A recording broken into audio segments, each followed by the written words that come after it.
Seriously আমি আন্টিকে বলছিলাম যে আমার গায়ে কাটা দিচ্ছে, এত ভালো ভালো কথা শুনছি, মানে ইউ মেড মাই ডে। আর আমি মঞ্চে উপস্থিত সবাইকে আমি অনেক অনেক ধন্যবাদ জানাচ্ছি। Special thanks to Atin uncle.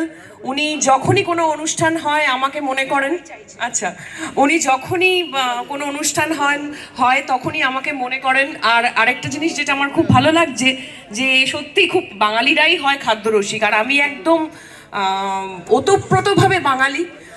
Bangla পরিবারেই আমার জন্ম, তো সেই জন্যই এরকম বাহারে আহারে এরকম ফুড ফেস্টিভ্যাল হলে তো সবারই খুব ভালো লাগবে। আর আমি সাউথ থেকে এসেছি নর্থে, তো দেখেই যেন কেমন একটা জিভ দিয়ে জল বেরিয়ে যাচ্ছিল যে কত রকম খাবার এখানে পাবে।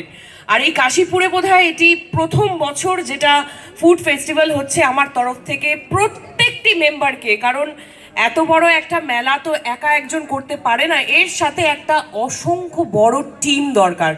সেই টিমের প্রত্যেকটি সদস্যকে আমি অনেক অনেক ধন্যবাদ জানাতে চাই, কংগ্রাচুলেট করতে চাই যে এরকম যেন বছর বছর হোক, এটা প্রথম বছর, এটা যেন চলতেই থাকে এই খাদ্য মেলা, আর আমি যেন প্রত্যেক বছর আসতে পারি।